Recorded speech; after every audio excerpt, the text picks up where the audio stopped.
Bem, amigos do canal Natan Lisboa, sejam bem-vindos para mais um vídeo, depois de alguns meses. Alguns sabem, alguns não sabem, não sei se é relevante ou irrelevante a informação, mas eu estou saindo de uma depressão, uma doença que eu falava que era coisa de... Usar o termo da dublagem antiga, tá? Coisa de maricas, né? Mas não é, tá?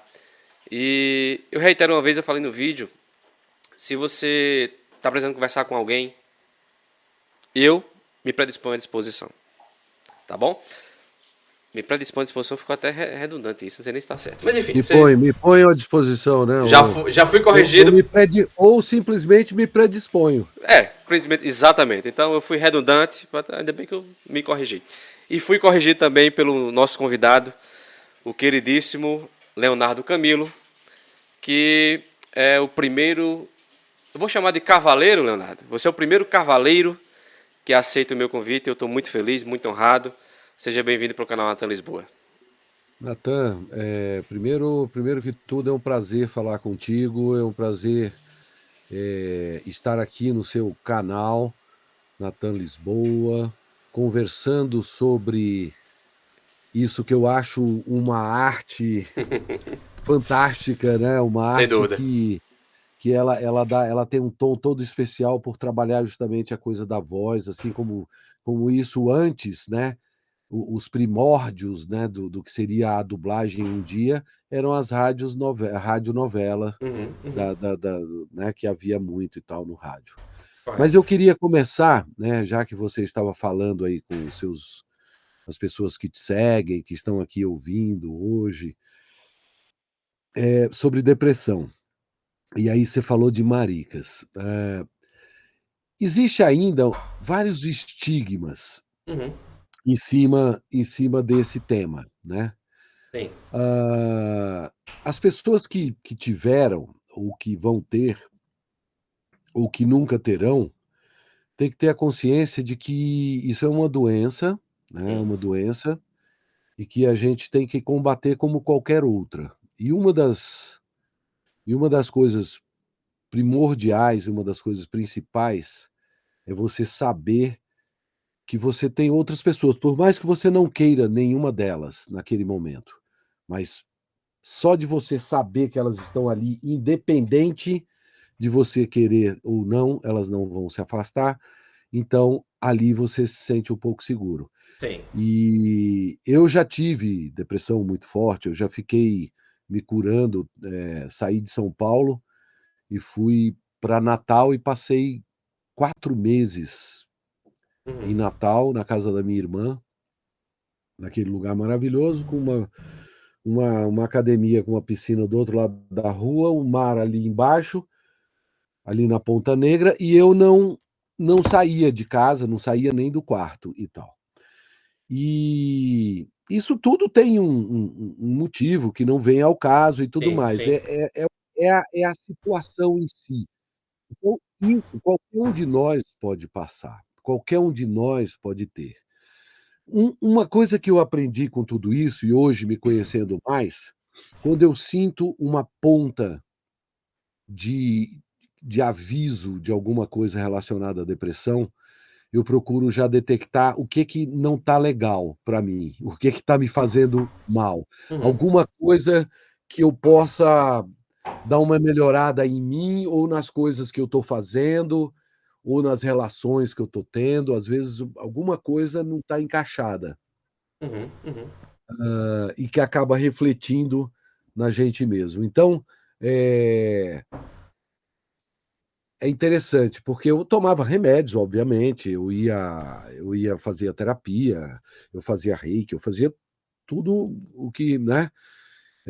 A minha irmã me levava na igreja e no centro espírita, então, em todo lugar, a minha irmã era uma pessoa que estava ali querendo meu bem e tudo mais, e aquela angústia minha tal, aquele tempo todo.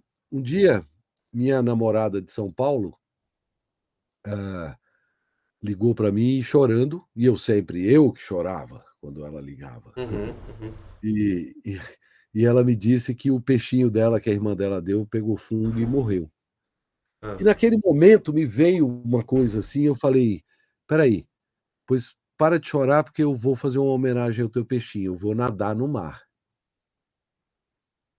E aí eu saí de casa com um grande sacrifício, porque o sol batia, eu não queria aquilo, mas eu andei ali aquele quilômetro e desci lá na praia, sozinho, mas sem força, sem força de vontade, sem força física também.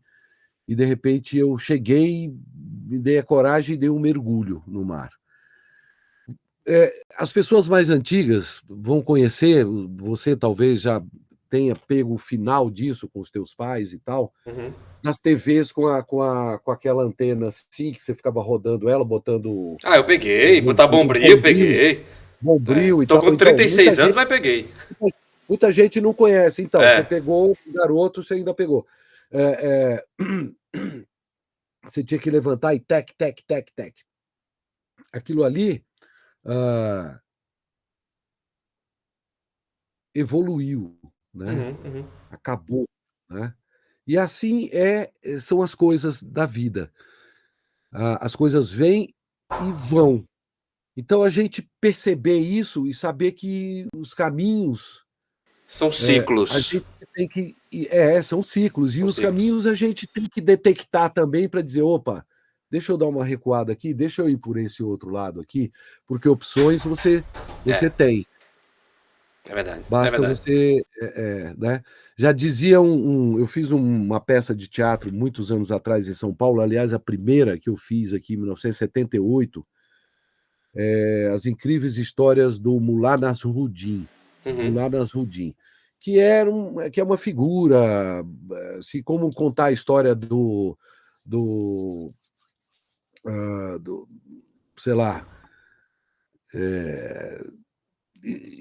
um sujeito que ele é tudo, ele aparece em todos os lugares. Então ele serve como o exemplo, na verdade, é um personagem que casa com qualquer situação, né? Esse Mullah Nasruddin. E numa dessas ele é um sábio e ele fala assim que a felicidade nem sempre está onde você busca. Às vezes ela está do seu lado e você não percebe, né? Exatamente. Exatamente. É bem Então, isso. às vezes, você está buscando um negócio, está buscando, mas, porra, você já tem aqui, ou outras coisas também que valorizam a tua vida e tudo mais, Uhum. que estão à tua volta, que está contigo, sabe? A começar pela tua saúde, a começar pela tua vontade de fazer as coisas e tal, e aí por aí vai. Aí envolve famílias, amigos e o que você está fazendo, e eu acho que é bem isso. Seguir esse rumo sempre me fez bem, e por isso eu segui atrás do meu sonho, por exemplo. Ótimo, Mas ótimo. mesmo assim, tive o meu momento bastante forte de depressão, mas por outros motivos é, particulares, assim, motivos de casamento, desfazer casamento, sabe, uma coisa desse tipo. Aham. Então, que a gente está sujeito, e são muitas as coisas da vida, né? É. E de cada um e tal. É, enfim. Mas vamos seguindo. Mas só para comentar, Leonardo, o que você falou agora, você falou, dentro de muitas coisas que você falou, sabiamente você falou também que estar com pessoas é muito importante, independentemente de quais sejam essas pessoas, né? E eu senti isso na pele, porque eu sou de Campina Grande, estou em Campina Grande agora, mas morei em muitas cidades do Brasil todo, né? Enfim, morei literalmente do Oiapoque ao Chuí, e recentemente eu morava na cidade do Rio de Janeiro, e quando eu fui acometido e diagnosticado com essa doença, voltando para Campina Grande, é que eu entendi a importância que outrora eu não dava aos amigos mais íntimos, à minha família, sabe? E A tua cidade, a a minha tua. cidade, as minhas raízes, enfim. Uhum. É isso. Então, só para corroborar com tudo que você falou, concordo com tudo que você falou, e reitero a quem estiver vendo nosso papo aqui, eu não te conheço, mas se você precisar de ajuda, eu estou aqui para te ajudar. Acredite, estou aqui para te ajudar. Maravilha, Tá bom? maravilha. E tem umas coisas assim que você está falando aí, e eu estou vendo a minha história, porque eu, ao contrário de você, eu sou carioca, né? Nasci Aham. no Rio de Janeiro, mas eu fiz o sentido contrário, eu viajei também, eu morei praticamente todo o Brasil, mas morei mais ali no norte e nordeste mesmo também, sabe? Ah, você mora aqui no Nordeste? Sim, eu comecei a fazer teatro em Recife. Que Né? legal, que Eu legal. morei em 2 fases da minha vida. Morei no Ceará, em Fortaleza, e morei no Fortaleza. interior também. E Qual no a cidade do interior. interior? Interior Russas. Conheço demais. Russas. Conheço. Então, Russas, ali perto de Russas, meu pai é dali. E ali perto de Russas tem um lugar chamado Pedras. Uhum, Conhece as pedras? uhum. Pô, então tu conhece pra caramba ali. Ali pra Eu andei dentro muito, Léo, quando eu falo que eu andei tem muito uma Brasil, terra, ali dentro, ali nas pedras pra dentro, tem uma terra lá chamada Sabiá, uma fazenda chamada Sabiá, que era do meu avô, ficou pra família e tal, e depois uma tia minha que comprou dos irmãos, enfim, fez. Mas a fazenda existe até hoje lá. E lá é um refúgio, por exemplo. Lá é um lugar que eu vivi minha infância pequeno e tal. Me lembro claramente que me deu uma ideia de sonhar assim muito louca, sabe? Muito com a liberdade assim, um moleque. E bom, mas aí passando os anos, eu fui para Manaus, aí eu vim para Recife no começo assim, até os 10 anos, dos 7 aos 10. Depois eu fui para Manaus, depois venho para Recife novamente e começo a fazer teatro 74 para 75, legal. ali com uns 15 anos, fazendo 15 anos, 14 para 15. Aos 17 eu entrei na faculdade, aos 18 para 19 eu resolvi abandonar o curso de Direito e fui para o Rio de Janeiro, inicialmente para o Rio de Janeiro, porque era onde estava a família da minha mãe toda, meus Uhum. parentes todos lá da parte da minha mãe, que minha mãe é carioca, e a minha mãe havia ficado no Rio, porque eles haviam separado. E eu fiquei com o meu pai, eu, meus outros irmãos. E eu fui para o Rio, puta, meu, eu tinha dado da minha vida assim 5 anos para dizer vai dar ou não vai dar certo, eu volto, sei lá, eu faço direito, eu faço arquitetura, que era uma coisa que eu queria fazer. Meu pai queria que eu fizesse direito, entendeu? Bom, ficou bravo também, o velho ficou muito bravo, mas aí era outra história. E, pô, eu fiquei 1 ano e tal, e o Rio não engatava nada e tal, e eu fui comendo aquele dinheirinho de um Fusca que eu tinha, que eu ganhei quando passei no vestibular, e aí tinha um amigo meu, o Zé Dumont, que ele conhecia um pessoal em São Paulo, porque ele já havia feito teatro em São Paulo. Eu não conhecia ninguém em São Paulo. Então a gente pegava um trem aos finais de semana, que era um trem barato, era assim a passagem mais barata dentro daquele trem, Uhum. e você viajava à noite, eram 10 horas de viagem, pegava à noite, amanhecia em São Paulo. E a mesma coisa fazia, saía à noite de coisa, amanhecia no Rio. E a gente passava um final de semana, onde sempre acabava acontecendo um lugar para você dormir. Porque Uhum. você ficava à noite lá nos bares e tal, para saber das coisas de teatro, né? Era onde você tinha o burburinho, onde encontravam os atores, e também pegar o jornal, porque naquele tempo eram os classificadozinhos de que dizia, olha, teste, teatro tal, não sei o que, tantas horas, bababá, você ia lá, fazia teste. Numa dessas vindas, eu passei num teste para o Teatro do SESI, ganhei assinatura em carteira 1 ano e tal, falei, puta. Aí Caramba. vim para São Paulo com o meu primeiro trabalho profissional, e, e aí, lógico, o ator jovem, e era um espetáculo infantil, inclusive, que os ensaios eram a semana toda e tal, mas quando estreou, era, era final de semana. Então você tinha semana para ficar fazendo teste de teatro, teste para teatro adulto, né? Uhum. Teste para TV, teste para cinema, para tudo. Até que me levaram, um colega meu falou: pô, estão fazendo uma escolinha na BKS e tal. BKS é um estúdio que veio, antes era AIC, É São isso, Paulo, isso. que é muito conhecido e tal, foi um dos primeiros, talvez um dos desbravadores aqui de São Paulo. Sobretudo pelo locutor de chamada, né? Versão brasileira ANC, São Paulo. É porque. Versão brasileira É. AIC, São Isso Paulo. é muito icônico, E, né? e, e era um som de lata, né? Naquele tempo, não havia uma coisa equalizada, É. nada. Era aquele som assim, né? Versão brasileira AIC, São Paulo. É como se Isso. estivesse falando dentro de uma lata, assim. Bom, uh, e eu venho daquele tempo, né? Aí fui. Quando eu cheguei Eu até acho engraçado quando as pessoas vêm falar comigo assim: pô, sua voz fez a minha infância, porque eu assisti Cavaleiro do Zodíaco lá na Manchete, não sei o quê, você fez a minha infância, não sei o quê. E outros trabalhos meus, Lion Man, por exemplo, Aham. que é um tokusatsu, que muita gente também, pô, você fez minha infância, não sei o quê. E eu digo que foi o que aconteceu comigo quando eu cheguei num estúdio de dublagem a primeira vez. E naquele tempo, diga-se de passagem, era projeção mesmo, de cinema, de fita. Uhum. Não tinha nada virtual, não era como é hoje e tal. Não, era fita, fita mesmo, que se cortava em pedaços, literalmente, passava a tesoura, que não era tesoura, mas é na moviola, que é uma máquina de cortar, e fazia-se vários anéis, várias emendavam uma ponta na outra, e ali se dublava.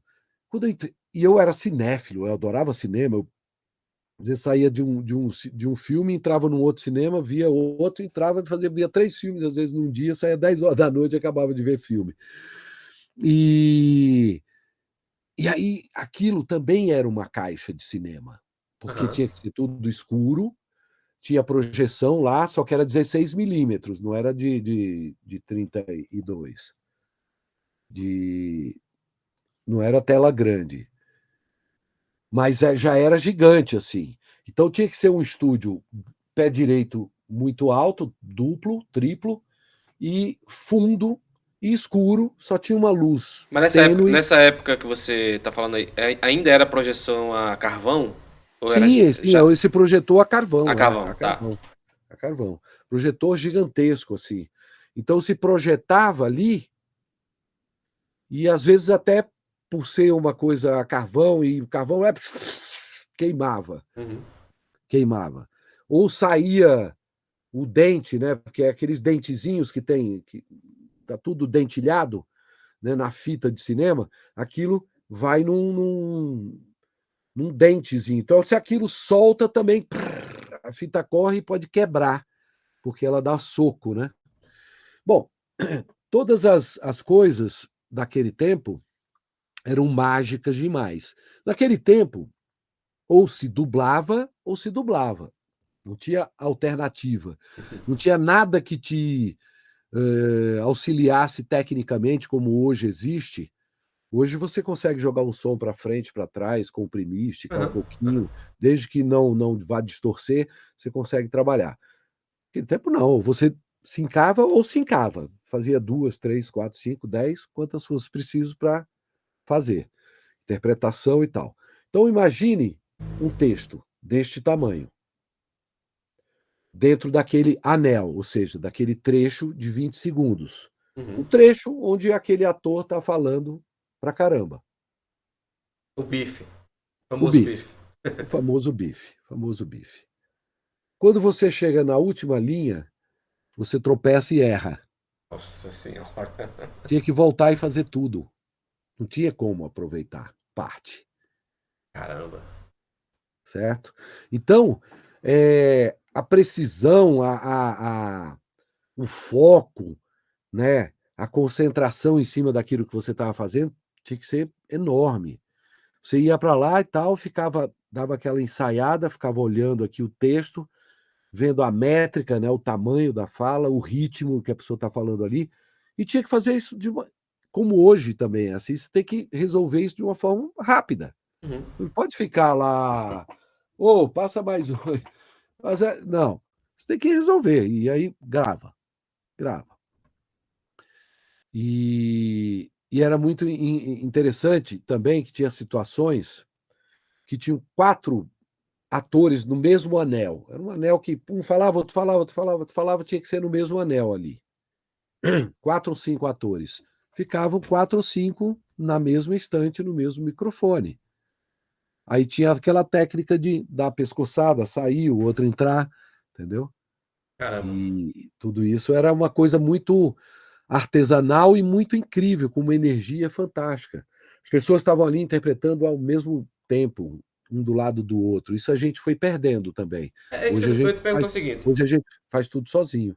E você acha, Leonardo, que nessa época, ou durante uma boa época, a interpretação era melhor do que, por exemplo, a gente vê hoje? Porque assim, o sync hoje é indiscutível. É maravilhoso, né? O cara tá lá Eu, na. eu, Pode eu falar. não acho, sabe por quê, Natan? Ah. Eu acho o seguinte, são períodos diferentes. Uhum. Naquele tempo, a interpretação era muito calcada. é, Se você ouviram as músicas daquele tempo, Tornei-me um éprio, tudo bá, né? Aquela coisa assim. Então, as interpretações eram over, Uhum. muito fortes. Por outro lado, também era muito dura. Você não podia colocar, não, quero não, quero não. Você quer um café? Não, quero não, obrigado. Não, quero não, Entendi. você não pode colocar, né? Tem que ser não quero, sabe? Tinha umas coisas assim muito duras assim, e tinha que usar o R e tal. Havia até preconceito mesmo do carioca vir para cá ou do paulista ir para o Rio de Janeiro. Uhum. Hoje não, tá tudo misturado. Hoje eu dublo nos estúdios do Rio e vice-versa, o pessoal de lá vem para cá, e hoje está se dublando também virtualmente. Então eu vou para o estúdio do Rio todo dia, entendeu? Não, é uma coisa que a tecnologia, por exemplo, nos possibilita. Uhum. Mas, cara, não tenha dúvida nenhuma que naquele tempo que existia um glamour muito maior. Você ser um bom dublador significava uma série de coisas, a interpretação e uma capacidade de sincronismo muito grande e uma capacidade muito grande de resolver a coisa que, por exemplo, você vem aqui, como você perderia tudo, eu posso no final, eu vou ver que vai ficar curto, aí eu mando, sei lá, beleza, Natan, sabe? Eu meto um sabe lá no final que me resolve. Entendi. Eu meto, entendeu? Beleza, Natan, entendeu? Porque eu vi que ia ficar aquele curto, porque se eu terminasse com o Natan, que era o meu texto ali, e eu rapidamente coloquei o entendeu, porque eu salvo aquilo. Esse tipo de manha você precisa ter. Uhum. Porque, no fundo, eu nem falo muito isso de modo geral, mas hoje eu vou falar aqui uma coisa que é muito correta dentro da dublagem. A dublagem é uma arte de enganar bem. Ou seja, como enganar bem? Você tem que ter a manha de colocar na boca de uma forma que quem esteja ouvindo, vendo o filme, se abstraia até de que aquilo está sendo dublado, porque você tem que colocar uma verdade dentro daquilo. Eu costumo dizer para os meus alunos que a voz, se eu estou dublando você, a voz tem que sair de dentro de você. Eu não tenho que colocar a voz na tua boca. Se eu estiver Uhum. colocando na tua boca, eu estou te dublando. Eu não quero isso. Eu quero que a voz saia de dentro de você. Então, eu vou ter que ser a tua alma e o teu espírito para eu te dublar, entendeu? Então, Perfeito. essa é uma coisa que faz a diferença. Total, total. Eu tô vendo aí, Leonardo, atrás de você, eu tô vendo aí o Ave Fênix, né? Ah, sim. E, atrás do seu cenário aí. Eu queria entender melhor que isso é um evento, é uma marca sua. Eu queria entender, eu queria que você falasse um pouco, fizesse literalmente uma sinopse de tudo que é o Ave Fênix para a gente entender. Maravilha. Bom, a Ave Fênix, né, a Ave Fênix Pro Arte, a Ave Fênix Produções Artísticas, ela é um projeto meu de algum tempo. Eu que sou envolvido a vida inteira, mesmo não estando. Quando eu não estou dublando, eu estou fazendo teatro, estou dirigindo, estou escrevendo para teatro.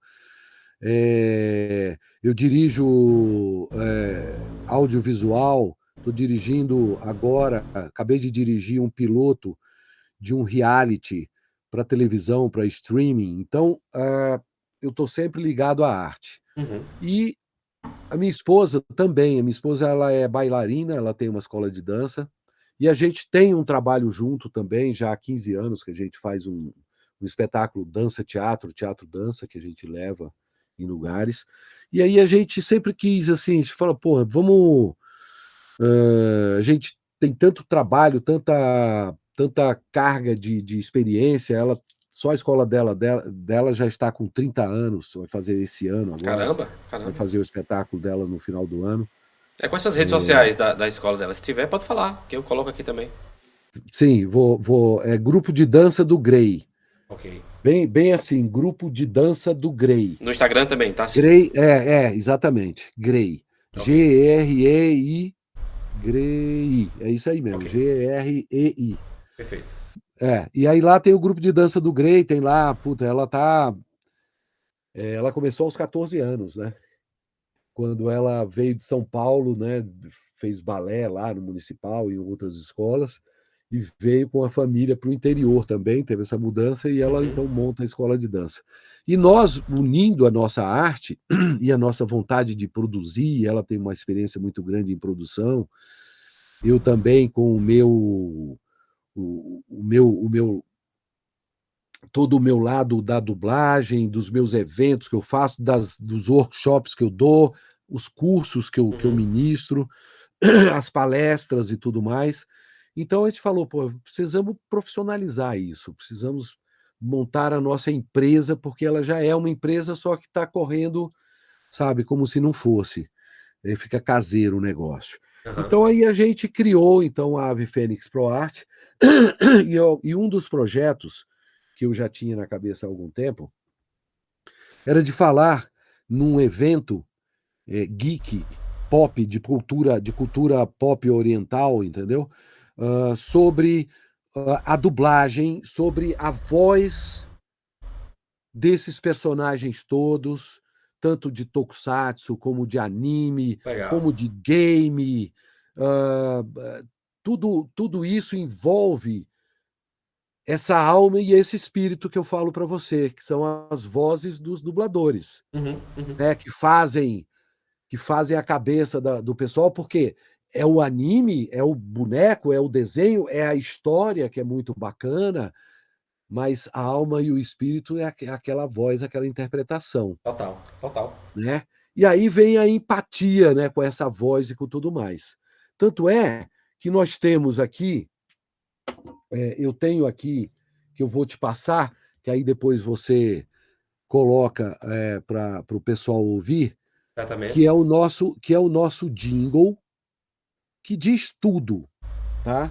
Esse jingle, ele fala o que é o nosso evento, qual é a ideia, que é reunir os fãs, né, as pessoas que curtem animes, filmes, séries, games, tokusatsus, desenhos, o que for para a televisão, para o entretenimento, você tem as vozes dos seus heróis.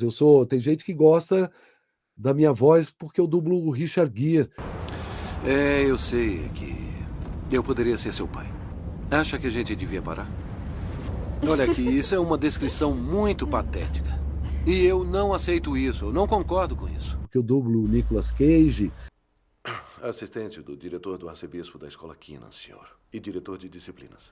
Sim, senhor, estou muito preparado. Me perdoe, Major, mas acho que serviria melhor a corporação matando japoneses e não tomando conta de um índio.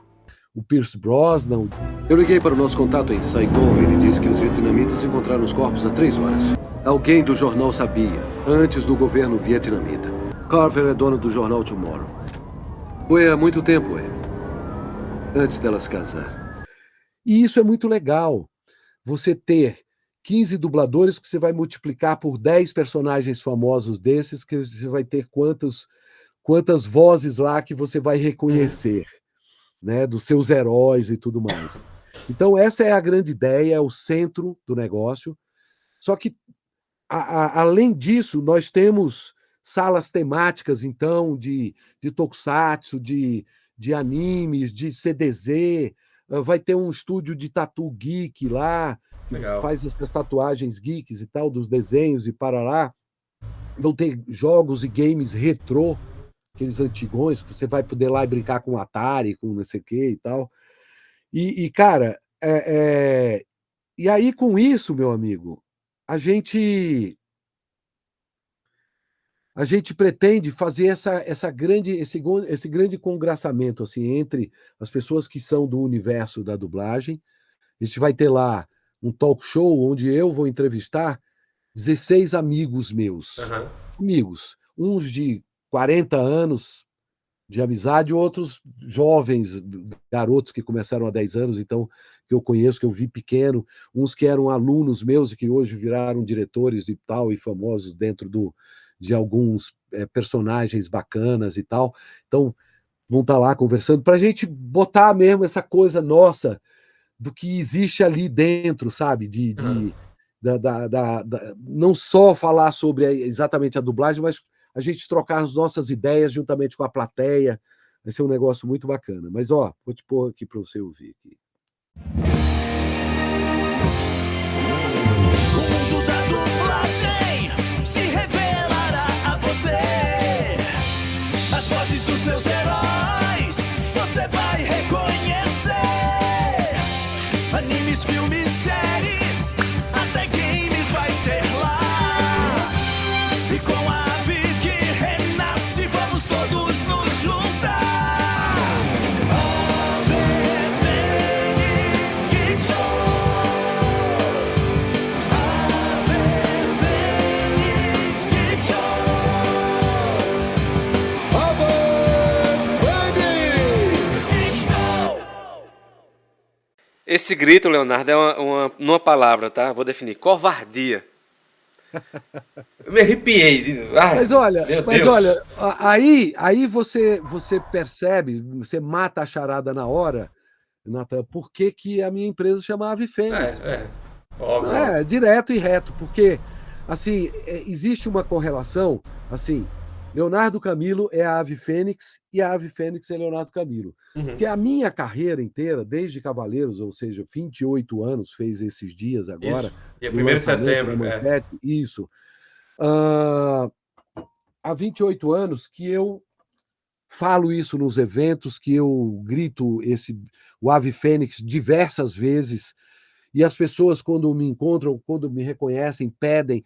Então, foi a coisa que mais me fez reconhecer o meu trabalho e também onde eu mais ganhei dinheiro com o Cavaleiro do Zodíaco, onde eu mais fiz negócios ótimos, onde me abriu muitas portas. Então, isso é legal, isso é bacana. E nada melhor do que. E essa coisa da Ave Fênix também tem esse negócio do. Nós, né, que viemos de depressão, a gente sabe o que é ir lá embaixo no poço e depois se reerguer das cinzas e tal. Exatamente. Mas aí, só para fechar aquele negócio, que eu acho que eu acabei enveredando no negócio, quando eu mergulhei, quando eu saí do mar, aquela televisão antiga, ela começou a ficar colorida, preto e branco, era tudo preto e branco, começou a dar umas cores assim, sabe? Como se fosse ajeitando. Opa, segura aí, tal. E aí começou a dar umas cores. Aí eu fui para a piscina que estava do outro lado da minha rua todos os dias e comecei a nadar. Em um mês eu estava livre dos remédios e bom para voltar para São Paulo, só com natação. E falei, quero ir num horário que não tenha ninguém, só quero ir lá para nadar. Aí meio-dia, não tem ninguém, a piscina era num lugar aberto. É aí mesmo que eu quero nadar. E ficava uma hora nadando. Melhor terapia do mundo é natação. Até que hoje a vida inteira eu nadei, né? Nadar é muito bom. Sim, mas desviei do assunto só para fechar aquele lá atrás. É verdade, não tem problema. Mas bom, pois bem, você falou o que é o Ave Fênix, falou da empresa e tal, mas você ainda não falou quando é o evento, em que local, horário, tudo isso. Nosso evento, ele vai rolar lá na Fapcom, Fapcom na Vila Mariana, em São Paulo. São Paulo, capital. Ali é Vila Mariana, o bairro, porém, se a pessoa descer no metrô Ana Rosa, vai estar mais perto a pé, uns 100, 200 metros, do que se descer na Vila Mariana. Então, recomendo que desça no metrô Ana Rosa. Fapcom é uma faculdade de comunicação. São 4 andares para dar conforto absoluto às pessoas. O piso, você chega pelo piso térreo, obviamente, você tem um primeiro andar e tem 2 subsolos. No segundo subsolo para baixo, você tem uma área de convivência que dá para um auditório maravilhoso, com 500 lugares de poltronas confortavelmente acolchoadas.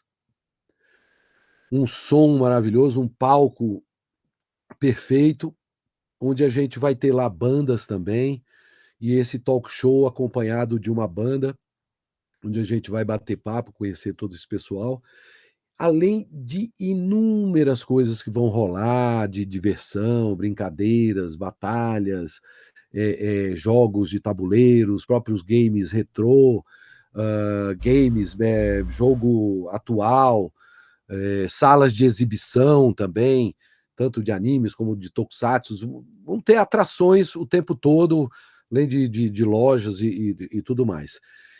Mas o grande barato desse evento vai ser essa reunião, né? O evento ele tem que ter um objetivo, e o nosso é elevar a dublagem brasileira a um patamar mais alto até do que ela já está hoje, que hoje é muito respeitada, já foi muito desrespeitada. E a gente quer estar falando da dublagem o tempo todo, sabe? Eu quero criar ali também, não nesse, mas num próximo, eu quero organizar direitinho tudo mais, vou criar um prêmio, Ave Fênix, e a gente vai levar para esse evento, fazer com que as pessoas, os fãs, tenham participação, os próprios profissionais também tenham participação, e fazer um prêmio bacana, acho que de reconhecimento de muitos dos colegas. Aqui, ó, eu apresento, esse é o Guiquinho. O Guiquinho, ele é o nosso mascote. Legal. Né? Ele tá aqui, ó. Aí, ó, ele já é um bonequinho em 3D, que ele vai estar lá, ao vivo, né? Ele é inspirado no meu filho de 10 anos, e que é a cara dele, assim, é mais ou menos isso. E ele vai estar lá de Guiquinho também, ele vai estar apresentando o Cosplay Kids. Legal. Que vai ter uma apresentação lá de Cosplay Kids, não competitiva, uma mostra, sabe? Legal, legal. A gente vai ter concurso de cosplay adulto. Ele enveredou pelo caminho da dublagem também, teu filho?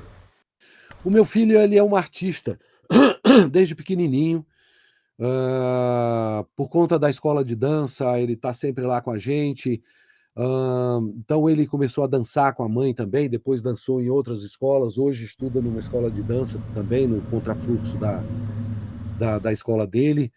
Ele é um ator que foi para o palco pela primeira vez aos 3 anos, e todos os anos ele entra no palco, está com 10 anos, é um bom ator, e um cara que entra no palco com uma naturalidade incrível, porque ele parece que já é dali, então ele não tem aquela... E aí ele, na dublagem, como a gente está no interior, eu não tenho muito como ele ainda não estreou, digamos, profissionalmente, mas comigo ele faz coisas porque eu fico ensinando a ele, e a gente grava de vez em quando, eu boto um desenho aqui, vamos lá, João.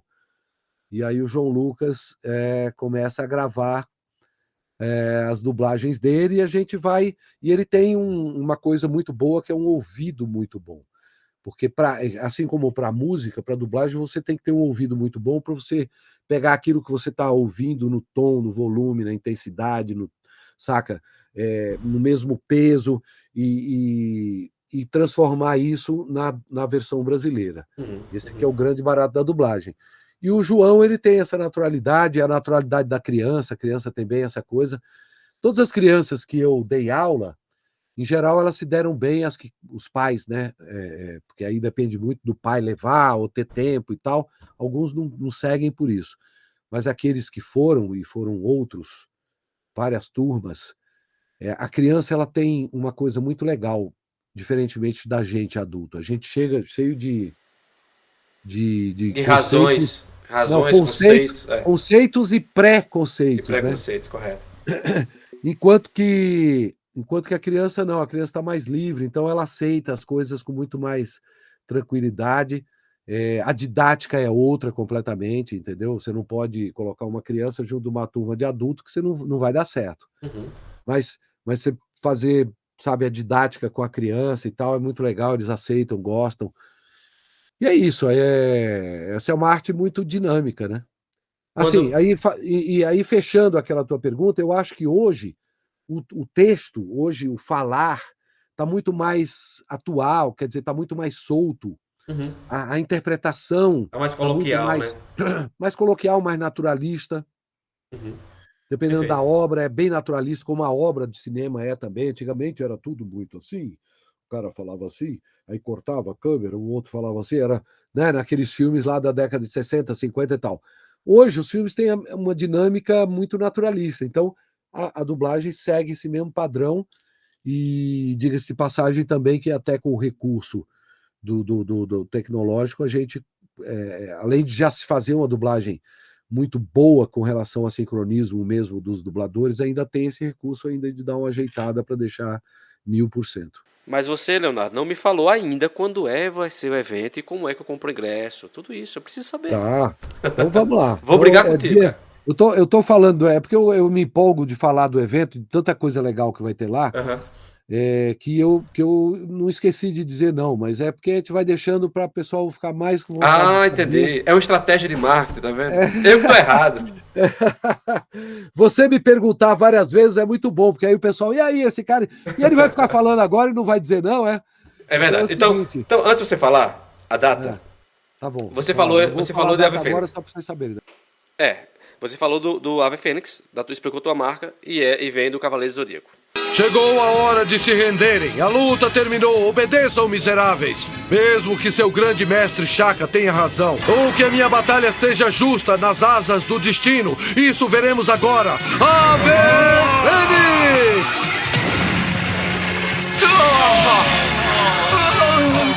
Então eu tenho uma pergunta sobre isso. Quando o Cavaleiro do Zodíaco chegou para vocês dublarem, vocês tinham alguma noção, alguma ideia, alguma perspectiva que seria o grande sucesso que foi no Brasil? Era só mais um trabalho um dia normal? Todo o trabalho que a gente faz, Nathan, você não tem, a gente não tem como saber. Sabe que faz o sucesso de um trabalho? Qualquer Ah, obra. é o público. Não é? A aceitação do Pronto. público. É isso. Sim, é o público assistir. Se ninguém assiste, não é sucesso. Correto. Se assistir, é sucesso. É a forma que a gente tem que medir. Como medir? Ah, puta, deu um estouro, todo mundo vê, todo mundo fala de Cavaleiros do Zodíaco. Foi o sucesso retumbante que foi. Porém, assim, eu já tinha feito outros trabalhos, já tinha feito outro anime, não era o primeiro anime, mas igual a Cavaleiros não existiu antes e também não existiu depois. Tem outros, Dragon Ball, tem One Piece hoje está fazendo um grande sucesso, tem Vinland Saga, tem uma porção deles. Full Metal Alchemist, Uhum. todos eles eu participei. Mas nenhum é como Cavaleiros, né? Uhum. Como hoje virou um grande clássico da dublagem, Sim, né? sim. O divisor de Continua, águas, né? agora estão falando do live action e tal, não sei o quê. Então, Cavaleiros continua dando muitos frutos. Uhum. Agora, independente, eu acho que Cavaleiros jamais vai morrer. Cavaleiros vai estar sempre lá num pedestal de um clássico do anime. E o que começou tudo isso? Porque foi a partir de Cavaleiros, meu compadre, que começaram os encontros, depois os eventinhos pequenos, lá, e explodiu toda essa gama de eventos no Brasil todo, em todos os lugares, em cidades pequenas, cidades grandes, litoral, interior, Um norte, sul, leste e dublador, oeste. um dublador carioca chamado Darcy Pedrosa, saudoso e maravilhoso Darcy Pedrosa, Miriam Fischer uma vez me falou, também dubladora, que ele falava que os dubladores eram uma constelação de estrelas anônimas, né? Ou estrelas apagadas. E depois de Cavaleiros, né? Meio que os dubladores passaram a ser uma constelação, mas de estrelas brilhantes, né? Porque passaram a ter rosto, não só voz, mas passaram a ter rosto, a ter endereço, a ter CPF, enfim. Foi um divisor de águas. Né? Foi um divisor de águas, então isso acaba caindo um pouco por terra, porque hoje, nos tempos lá de trás, por exemplo, existia um preconceito até dentro da nossa categoria. Você sabe que dublador não é uma profissão. Eu tenho que ser um ator Isso. para eu ser dublador, porque é uma área que exige a interpretação. Então, para eu fazer teatro, para eu fazer a televisão, para fazer o cinema, para eu dublar, eu vou precisar interpretar. Só que aqui eu interpreto com a minha voz, com o meu sentimento. Eu tenho que fazer uma coisa, eu tenho que sentir o negócio. uma emoção igual eu vou sentir em qualquer papel que eu fizer. É o que dá a grande diferença de um ator para o outro. E aqui também não deixa de ser assim, entendeu? Você trilha o teu caminho e é uma profissão que está de portas abertas para quê? Para talentos. Então você tem que ter talento para tudo, né? Se você tiver talento, você vai fazer a área que você for, você vai se dar bem. É lógico que esse trabalho ele teve um cuidado maior de marketing, porque vinham pessoas entrevistar a gente, aí eles estavam lançando chamada no jornal, nas revistas, não sei o quê, papapá, tinha aquelas revistas Herói, BBB. A gente deu várias entrevistas especializadas havia muitas nos animes e tokusatsu e tudo mais. Hoje está muito mais na internet as coisas, mas era tudo em revista. Então, pô, já tinha um tratamento, mas saber que ia ser um sucesso não dava para saber. Só que quando foi, mesmo naquele tempo, é uma época pré-internet. Sim. Então começou a ter, cara, ligavam pra gente, para as casas de dublagem, para convidar a gente para uns encontros. Começou ali na Liberdade, depois foi tendo em outra cidade, aí no Rio, aí não sei o quê, aí vai lá para Curitiba, aí Rio Grande do Sul, sabe, para o Nordeste, para Paraíba, para Alagoas, sabe? Começou a ter em todo lugar, sabe? Campina Grande. Eu não fui a evento ainda em Campina Grande, mas eu sei que existe. Sim, né? tem. Mas isso, quando isso aconteceu, vocês... Mas eu deixo então para dizer a data do evento Daqui a pouco. daqui a pouco, Daqui a pouco. ou eu digo já? Não, daqui a pouco. É porque eu tenho uma pergunta importante sobre isso. Mas quando isso aconteceu, essa mudança de status, vamos dizer assim, você especificamente, Leonardo, você ficou assim, ou surpreso, ou mexeu de alguma forma com suas emoções, no seguinte sentido. De repente você só tinha tua voz, tu ouvia tua voz na TV, no cinema, etc. E de repente você passa a ser convidado para eventos, para falar de dublagem, para falar da tua carreira, etc. A partir de Cavaleiros do Zodíaco, né? Isso mexeu contigo? O que é que tu pensou? O que é que tu sentiu? Não, assim, eu já tinha tido uma experiência, não dentro da dublagem, mas de fazer novela, por exemplo, um papel importante, galã e tudo, o galãzinho da novela, meu pé de laranja lima. Nem eu. A gente faz uma experiência. Eles pensam que a gente tá se namorando. Boa tarde, Lili. Hoje fechou mais cedo. Vamos dar uma voltinha de bicicleta? Vamos. Teatro aqui com grandes estrelas do teatro. E assim, eu já havia experimentado o que é, digamos, o reconhecimento de algum trabalho que você faz. Ok. E eu acho um grande barato isso. Eu acho assim extremamente necessário para o artista. É o que eu costumo dizer nos eventos, que eu tenho uma gratidão muito grande pelas pessoas que curtem o meu trabalho, porque, pô, são um espelho do meu trabalho. Se eu faço uma coisa antes de Cavaleiro, que a gente estava falando, todo mundo fica no estúdio e tal, e não tinha esse reconhecimento, que as pessoas não sabiam nem como se comunicar com a gente, não havia essa troca. Eu não tinha as pessoas dizendo para mim, pô, eu gosto do seu trabalho, nossa, aquele personagem lá que você fez no Big Hero, lá, o professor Callahan. Fazendo hora extra, senhor Hamada. Você deve ser o Hiro. Robô luta, não é? Minha filha, na sua idade, não pensava em outra coisa. Posso? Sou eu. Já pensou em se matricular aqui?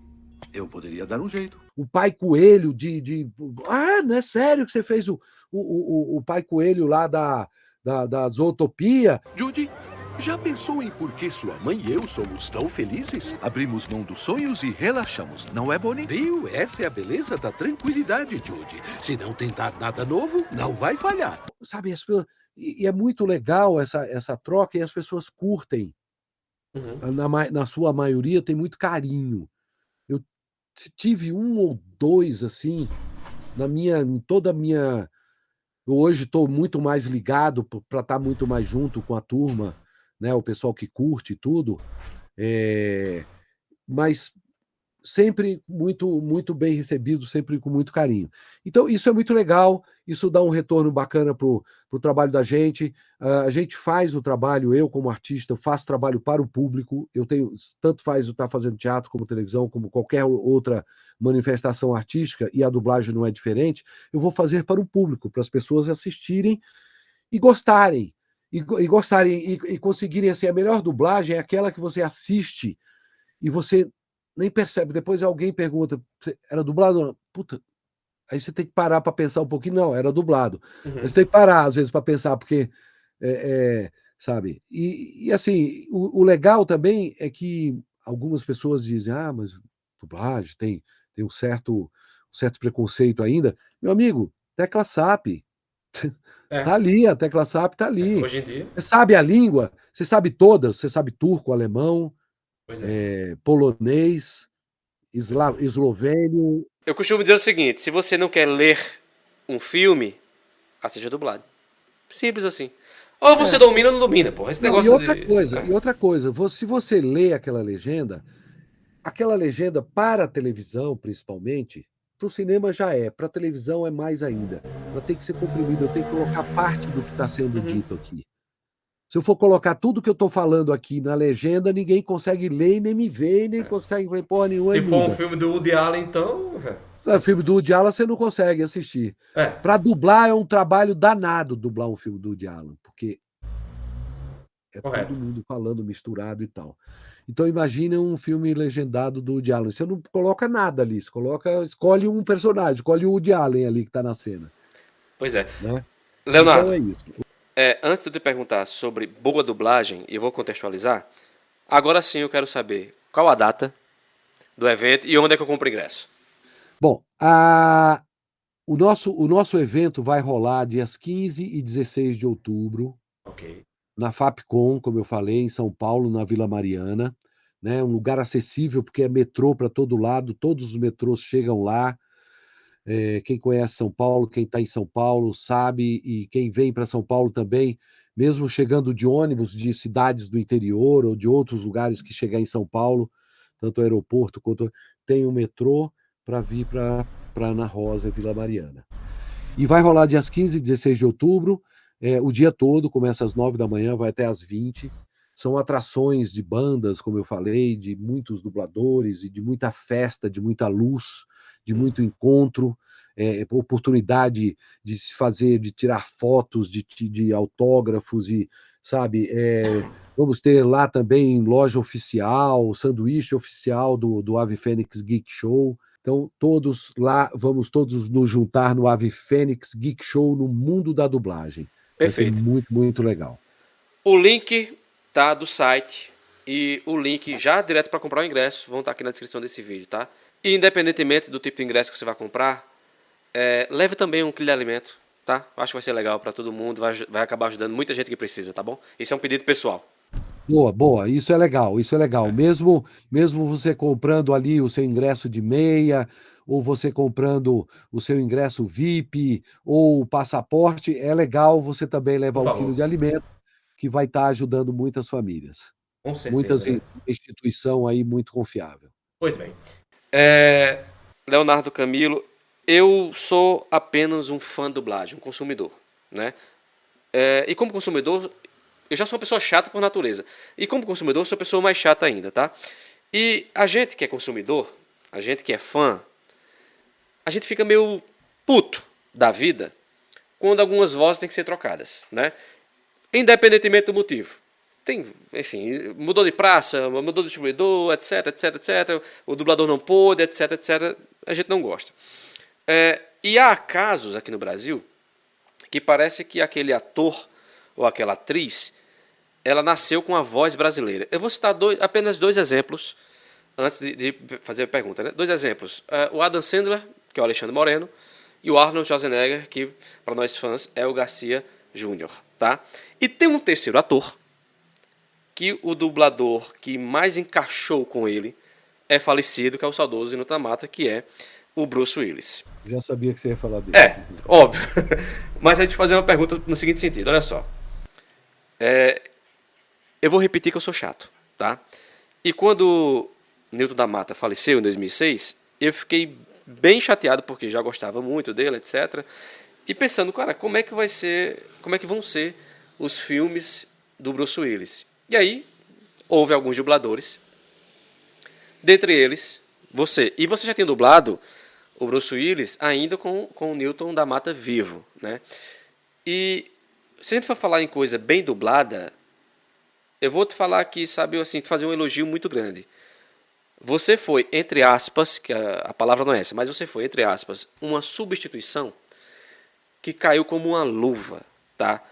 Os trabalhos do Bruce Willis, dublados por ti, se tem uma palavra que define boa dublagem, se a palavra for perfeição, eu vou dizer que são perfeitos, tá?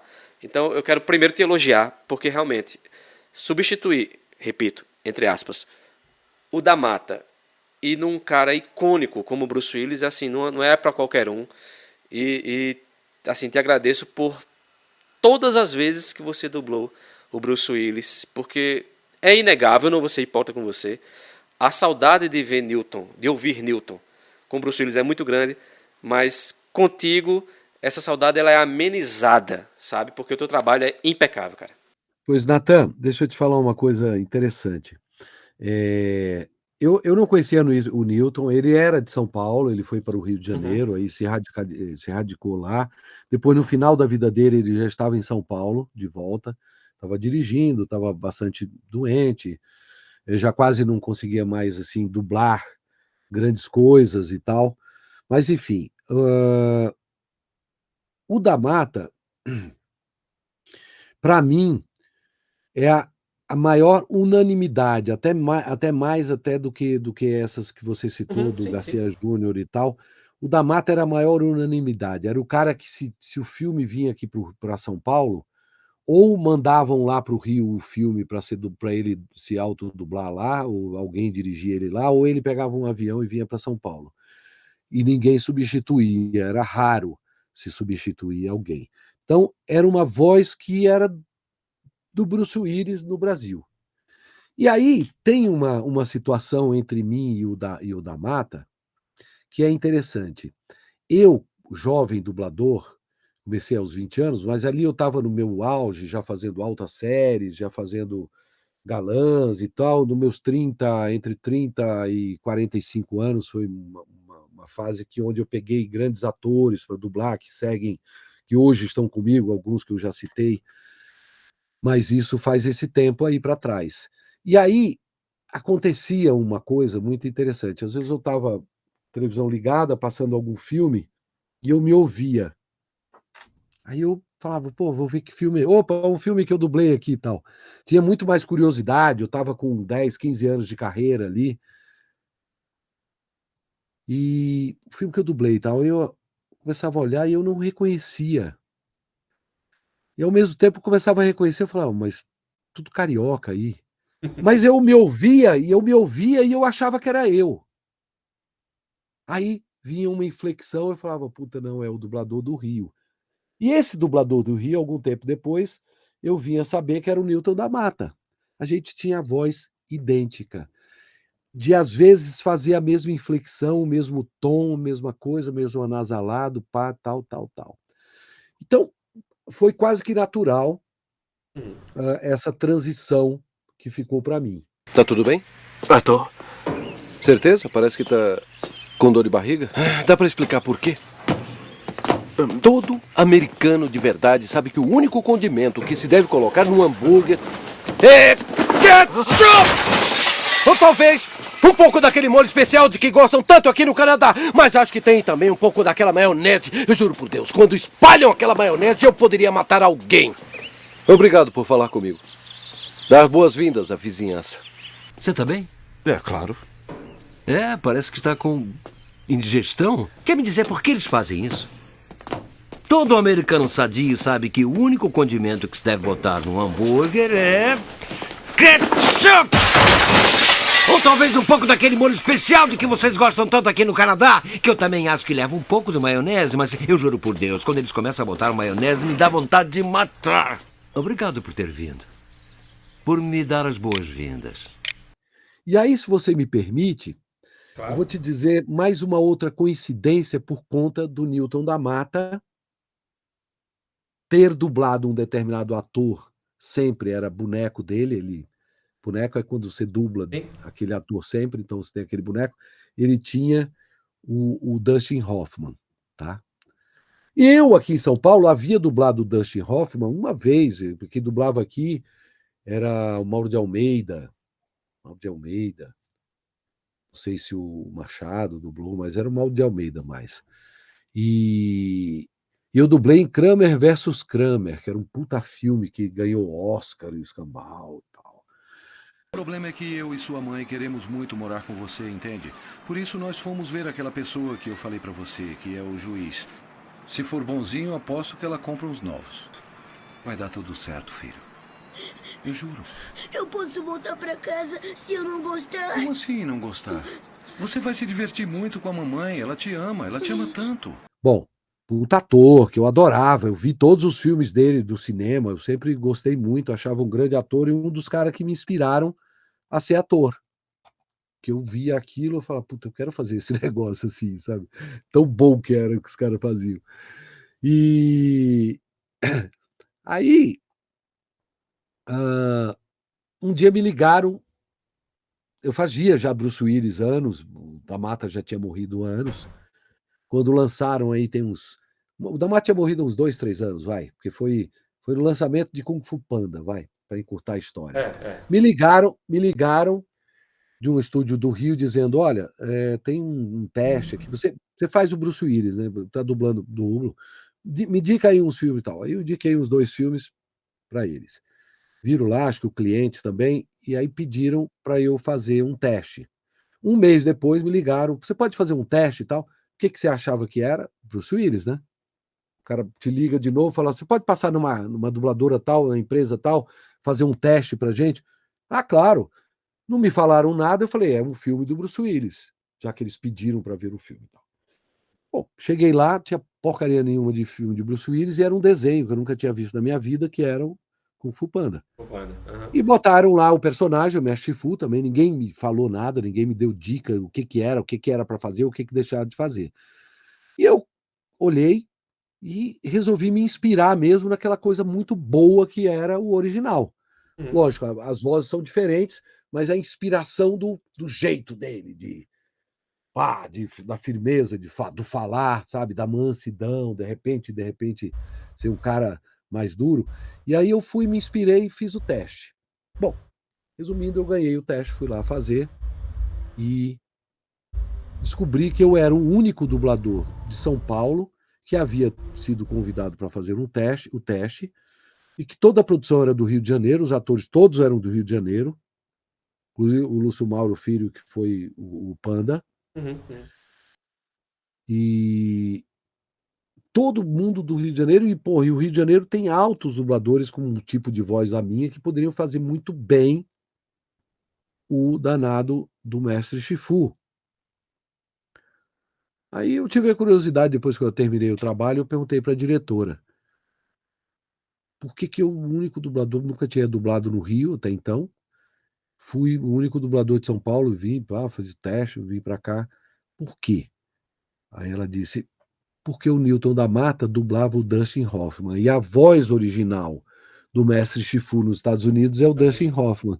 Então o cliente queria aquele dublador que fazia, aí falaram, mas faleceu, quem é que está fazendo, Bruce Willis? Aí procuraram, viram que tinha a mesma pegada de voz, e eu acabei fazendo o Mestre Shifu por conta aí eu sempre brinco e agradeço o Newton da Mata, obrigado por ter deixado mais trabalhos aqui para mim. Paz interior. Porque o dia em que você foi escolhido como dragão guerreiro foi o pior dia da minha vida. Nada nunca chegou perto disso. Foi o mais devastador e traumatizante momento que enfrentei Já entendi. na minha vida inteira. E é isso, a vida é esse ciclo, né?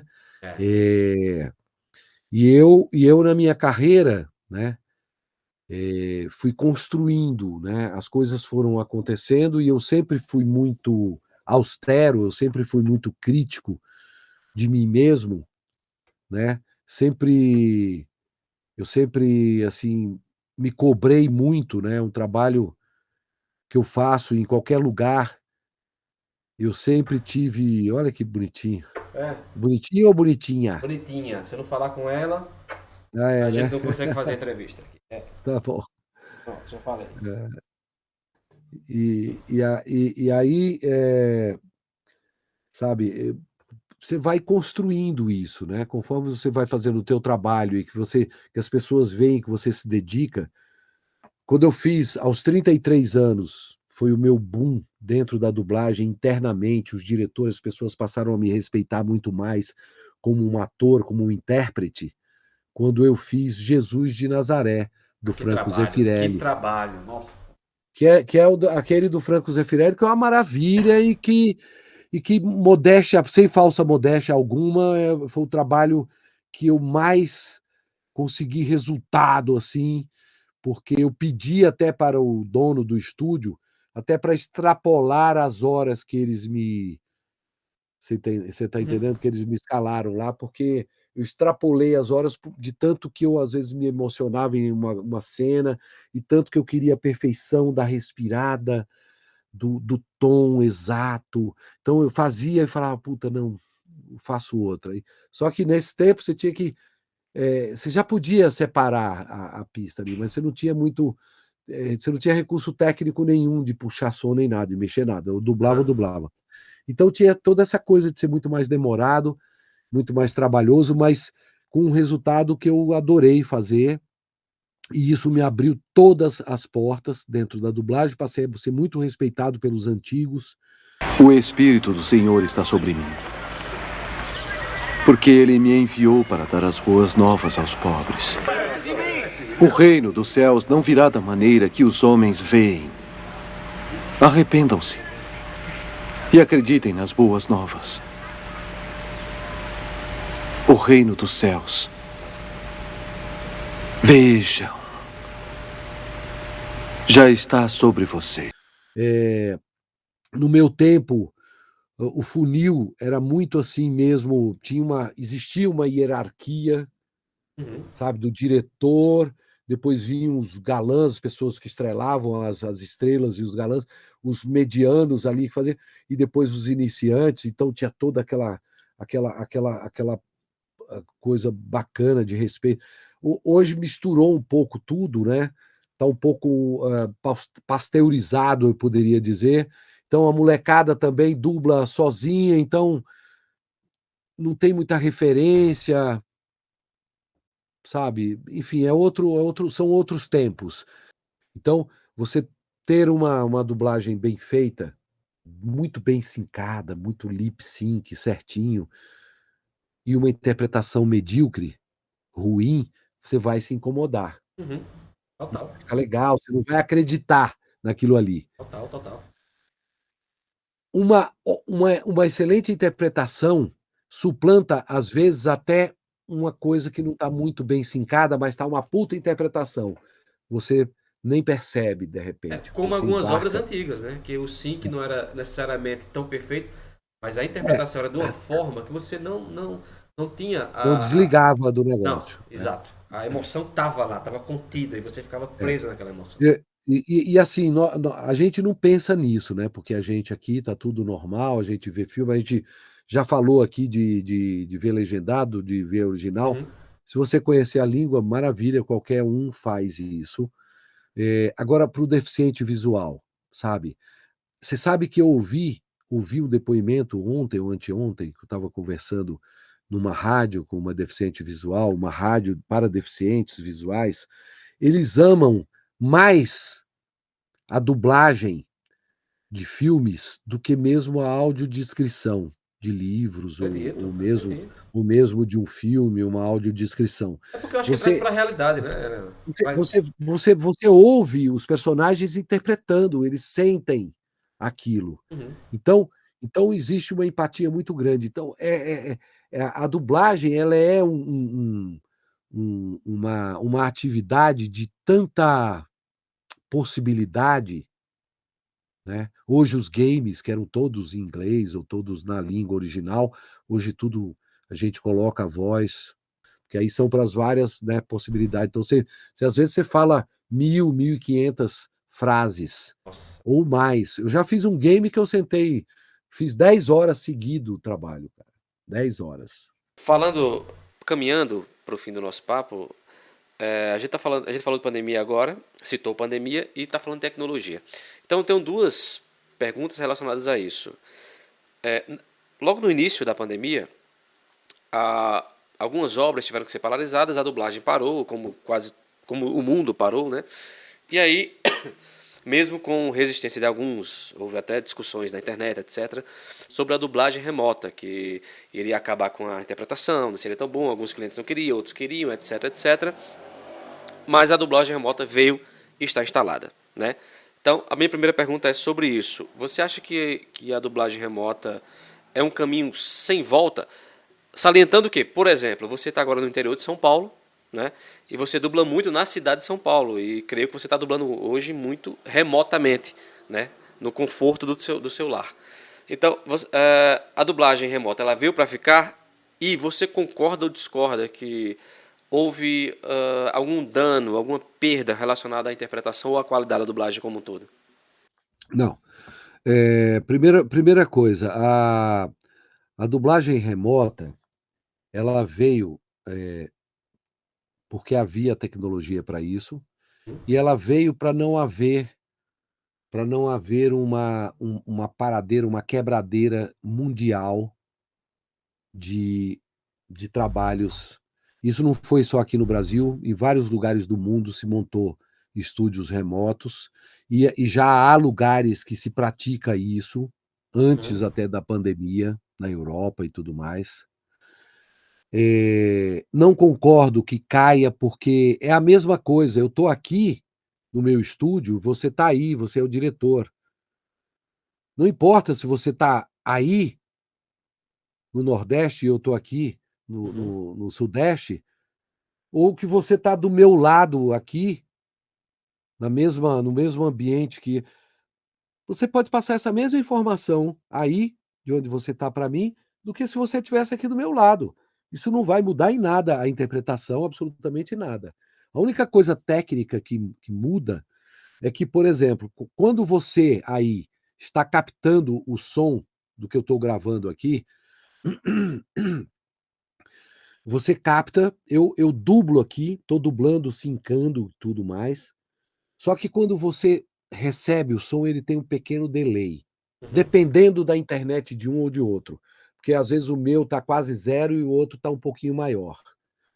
Então, aí é que entra a tecnologia que permitiu, porque dá para a gente puxar esse som e colocar no lugar, senão não seria possível gravar à distância. Tá?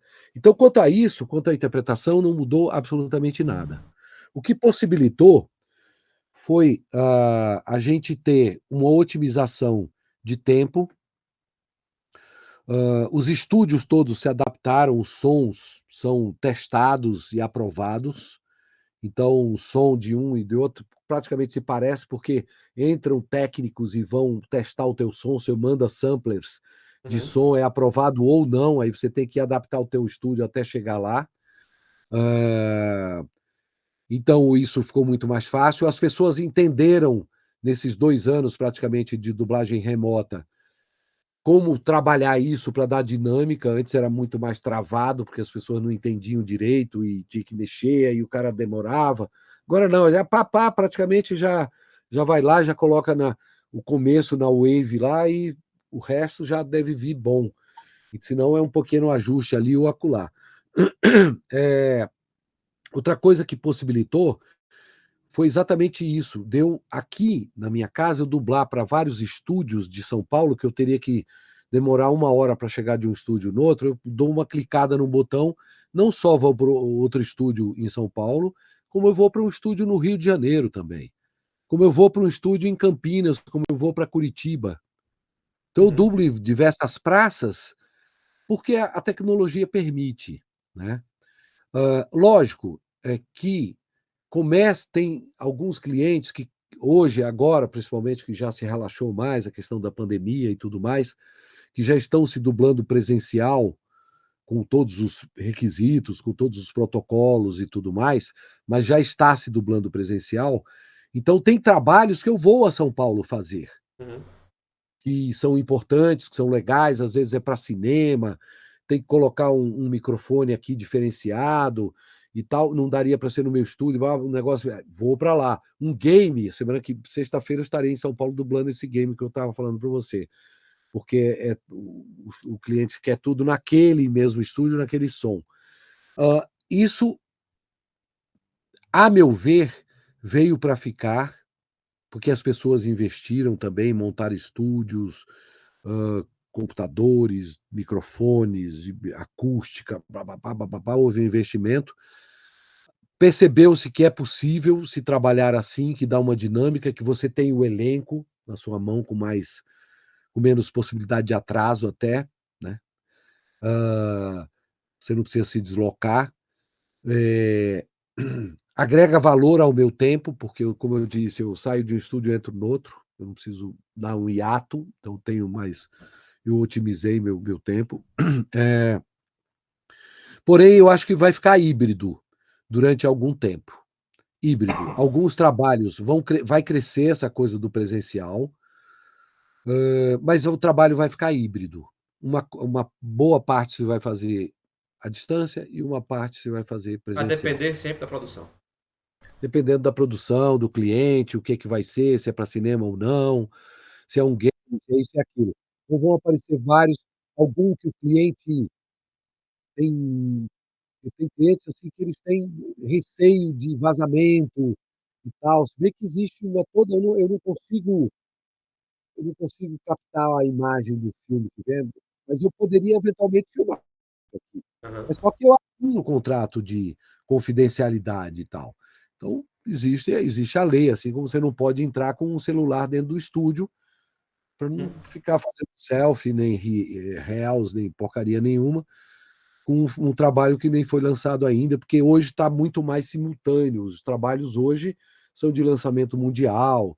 A gente faz um filme que vai ser lançado no cinema e a gente já está dublando e tal. Então tem todo um cuidado em cima disso. Por isso que eu acredito que vai ser um híbrido durante um tempo, mas queria finalizar isso dizendo que tudo isso, basta você estudar um pouquinho da história para saber que toda mudança tem uma resistência. É. Toda mudança tecnológica, quando eu que acompanhei a dublagem em várias mudanças, uma delas quando saiu da tela de 16 milímetros e veio, que aí a gente começou a trabalhar com o VHS, não precisava mais projetar com projetor a carvão, veio para o VHS, teve que vir para uma TV, um monitor de TV. E nem existia do tamanho que existe hoje, de 40, 50 polegadas. 12, 14 polegadas. E aí todo mundo, nossa, saiu de uma tela de 16 milímetros, veio aqui, reclamou-se e tal, aí depois veio. Aí veio uma outra que era locava, era uma máquina chamada Umatic, e aí era analógica ainda. Aí veio uma que é o DA já foi a primeira mudança para o analógico. Analógico não, o digital. Saiu do analógico e veio para o digital.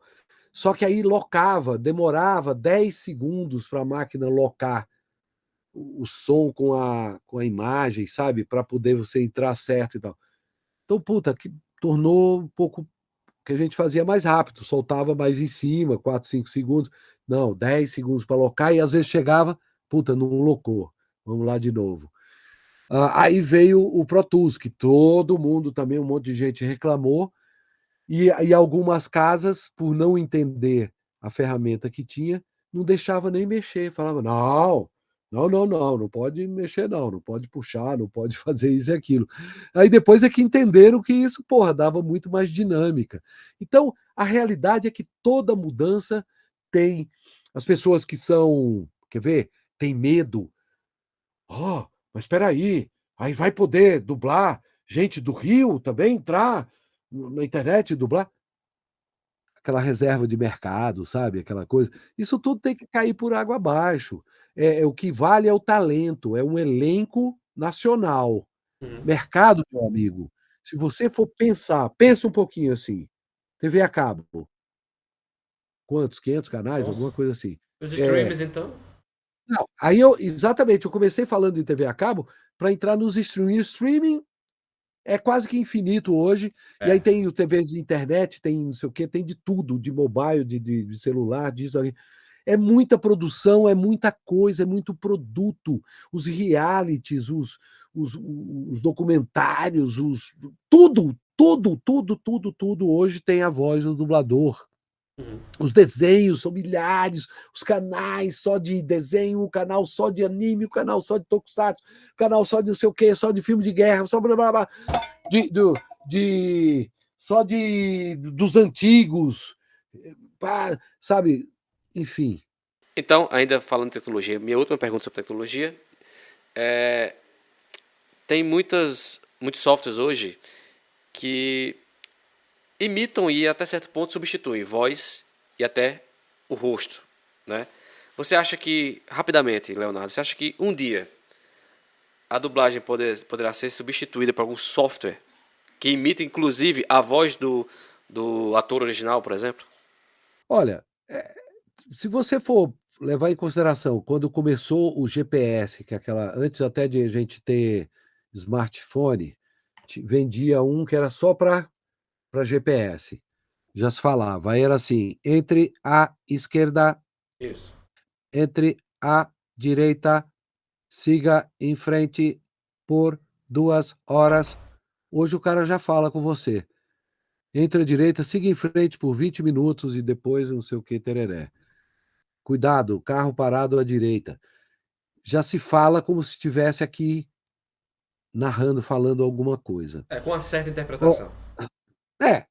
Não, o que eu quero dizer é a fluidez da frase.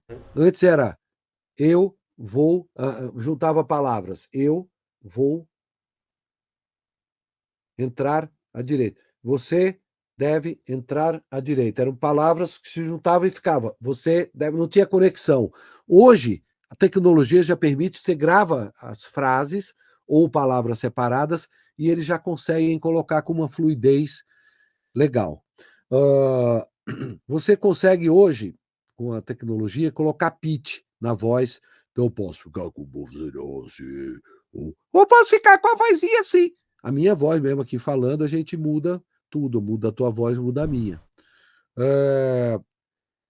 É possível que, sim, que a tecnologia chegue a um momento que eu, por exemplo, eu falo um quinquilhão de voz, passo o dia inteiro falando, que a gente estava falando de game, ficar o dia inteiro, passo o dia inteiro falando frases e palavras-chave.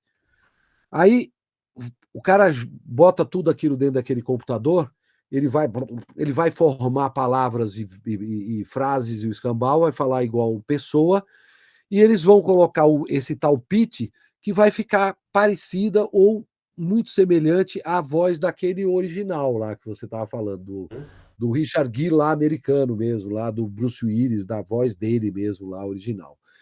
Eu acredito que será possível, sim, um dia, mas não acredito que seja nessas próximas gerações, agora pelo menos umas 2 gerações para frente, não. E eu acho que se ocorrer isso, pode ser que haja um esfriamento, uma pasteurização da interpretação. Esse é meu receio, porque não é humano, será uma coisa fabricada. E quando você começa a meter muita mão na interpretação, sabe? Não sei se. Aí você vai ter que botar. Aí você bota robô também no palco para fazer o Shakespeare, não sei o que. Ele vai ser preciso. Ele vai levantar a mão na hora certa, ele vai dar a pausa correta, no tempo correto, porque está tudo programado, mas vai faltar a alma e o espírito. É verdade. Eu, particularmente, espero que isso nunca aconteça. Leonardo, eu estou muito feliz, tá? Muito obrigado mesmo. Foi uma honra conversar contigo. Tivemos hoje alguns. As pessoas não sabem dos bastidores, mas tivemos problemas técnicos. Luz caiu, a internet estava ruim. Enfim, no final deu tudo certo, graças a Deus. Muito obrigado, cara. Você não sabe. Cara, eu agradeço demais. É clichê, mas você marcou a minha infância, tá? Muito obrigado de Né? verdade. Obrigado. Eu agradeço muito também o convite, agradeço esse papo aqui super agradável. Foi. Você conduziu muito bem aí, fez umas perguntas bem interessantes e deu para a gente falar um pouco sobre os nossos projetos, sobre a nossa arte também da dublagem e dizer que, como você falou, caiu a luz e tal, que você falou, mas vai dar certo. Só não tinha dado certo antes porque não tinha chegado no final. Você viu? Agora chegou no final e deu certo. Então a gente sempre isso. tem que ter paciência e esperar o final, porque no final sempre dá certo. Amém, meu amigo. Tá bem? Se inscreve no abraço para canal. você. Se inscreve no canal. Todas as informações sobre o evento Ave Fênix estão aqui no link da descrição, tá? Também tem o Instagram, também tem o telefone para você saber mais sobre o curso de dublagem lá do Camilo. Enfim, espero que vocês tenham gostado desse vídeo. Não se esqueça de se inscrever no canal, isso é importantíssimo, tá? Clique em gostei se você não gostou. Se você não gostou, fique à vontade para clicar em não gostei. E comenta também, tá? Comenta se foi bom, se não foi, quem é que você quer que eu traga, enfim. E olha, tá e faz isso lá também no Ave Fênix Geek Show, você que é de São Paulo, que é da região, que é de perto, que é de Minas, nos estados próximos, Rio de Janeiro, vem para cá, Curitiba, tá vindo uma galera de Curitiba também, vem para cá pro Ave Fênix Geek Show, depois você comenta, fala pra gente que vai ajudar muito a gente melhorar e fazer cada vez mais um encontro bacana, um encontro pop muito massa mesmo. É isso E aí. eu que já me considero um tiozinho geek, depois que eu conheci todo esse universo, me sinto muito bem nesses encontros. Então, muito obrigado mais uma vez, Natan. Até uma próxima. Estou à disposição aqui quando você quiser. Obrigado. Abraço. O